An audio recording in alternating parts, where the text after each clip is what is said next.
મિત્રો, બધી દાળોમાં અડદની દાળ સ્વાસ્થ્ય માટે ખૂબ જ ફાયદાકારક છે. અડદની દાળ ઘણા પોષક તત્વોથી ભરપૂર હોય છે. તેના સેવનથી શરીર એક્ટિવ રહે છે.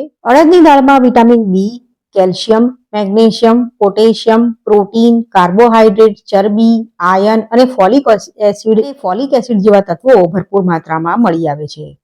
અડદની દાળનો ઉપયોગ આયુર્વેદિક દવાઓમાં પણ કરવામાં આવે છે અને શરીરનો થાક દૂર થાય છે.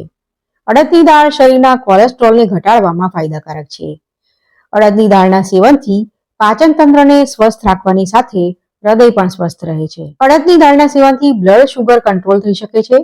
શુગરના દર્દીઓ માટે તે ખૂબ જ ફાયદાકારક છે, જે ડાયાબિટીસના દર્દીઓની ઘણી સમસ્યાઓ દૂર કરે છે. અડદની દાળ ત્વચા સંબંધિત સમસ્યાઓમાં પણ ફાયદાકારક છે. તે પિમ્પલ્સથી છુટકારો મેળવવામાં મદદ કરે છે. અડદની દાળ શરીરને એનર્જી આપે છે. તેના સેવનથી શરીરના તમામ અંગોને પૂરતી માત્રામાં ઓક્સિજન મળી રહે છે.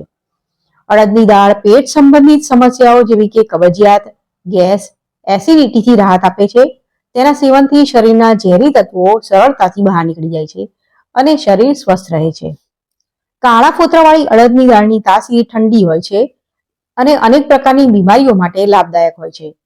આયુર્વેદમાં આ દાળનો ઉપયોગ માથાનો દુખાવો, લીવરનો સોજો ઓછો કરવામાં, લકવાથી રાહત મેળવવામાં, સાંધાના દુખાવામાં, અલ્સર, તાવ અને સોજા જેવી અનેક બીમારીઓને દૂર કરવા માટે કરવામાં આવે છે. જો તમે વજન ઘટાડવાનું વિચારી રહ્યા હો તો આ દાળને તમારા ભોજનમાં લઈ શકો છો. આ દાળમાંથી શરીરને ફાઇબર મળતું હોવાથી પેટ લાંબા સમય સુધી ભરેલું રહે છે, જેનાથી લાંબા સમય સુધી ભૂખ નથી લાગતી. આવું થવાથી તમે બહારનું અનહેલ્ધી કેલેરીયુક્ત ફૂડ ખાવાથી બચી જશો, જેના કારણે તમારું વજન પણ કંટ્રોલમાં રહેશે. અડદની દાળને જો તમે રેગ્યુલર તમારા ભોજનમાં એડ કરશો તો પાઇલ્સ, શ્વાસની સમસ્યાઓ, ઊંઘ ન આવવાની બીમારીને કંટ્રોલ કરવામાં મદદ મળે છે. ફાઇબરથી ભરપૂર હોવાથી ડાયાબિટીસના દર્દીઓ માટે ઘણી ફાયદાકારક છે. તેથી ડાયાબિટીસ ધરાવતા લોકોએ આ અડદની દાળનું સેવન જરૂરથી કરવું જોઈએ. અડદની દાળમાં ઘણા બધા પોષક તત્વો હોય છે, તેથી આ દાળ ગર્ભવતી મહિલાઓ માટે એક હેલ્થ પેકેજની માફક કામ કરે છે. પરંતુ કેટલીક પરિસ્થિતિઓમાં અડદની દાળ ખાવી યોગ્ય નથી. તો ચાલો જાણીએ કે કઈ બીમારીઓમાં અડદની દાળ બિલકુલ ન ખાવી જોઈએ. જો તમે માંસાહારી હો તો અડદની દાળ અને માંસ બંનેમાં વધુ માત્રામાં પ્રોટીન જોવા મળે છે, તેથી બંને સાથે ન ખાવા જોઈએ. આયુર્વેદ મુજબ બંનેને સાથે ખાવાથી પાચન તંત્ર પર વધુ તાણ આવે છે, જેના કારણે પેટને લગતી સમસ્યાઓ ઊભી થઈ શકે છે. અડદની દાળનું સેવન કર્યા પછી તરત જ દૂધનું સેવન ન કરવું જોઈએ.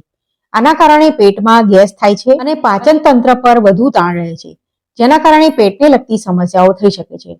દહીં સાથે પણ અડદની દાળનું સેવન ન કરવું જોઈએ. અડદની દાળમાં પ્રોટીન જેવા પોષક તત્વો વધુ માત્રામાં જોવા મળે છે. બીજી બાજુ પનીરમાં પ્રોટીન અને કેલ્શિયમની મોટી માત્રા પણ મળી આવે છે.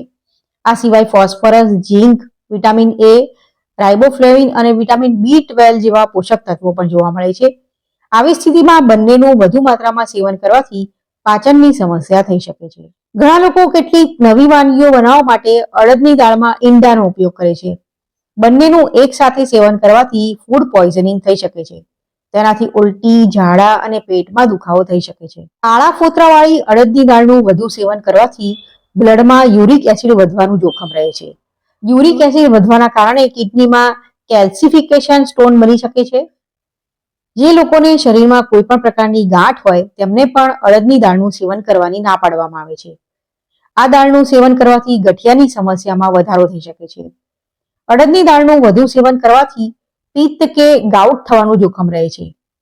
જો તમને આ પ્રકારની કોઈ પણ બીમારી હોય તો અડદની દાળનું સેવન બિલકુલ ન કરવું જોઈએ. અડદની દાળનું વધુ સેવન કરવાથી અપચો અને કબજિયાતની સમસ્યા થઈ શકે છે. જે લોકોને ગેસ, કબજિયાત અને અપચાની સમસ્યા હોય તેમણે ડોક્ટરની સલાહ લીધા બાદ જ આ દાળનું સેવન કરવું જોઈએ. તો મિત્રો, વિડીયો જોવા માટે તમારો ખૂબ ખૂબ આભાર. ફરીથી મળીશું, ત્યાં સુધી આવજો.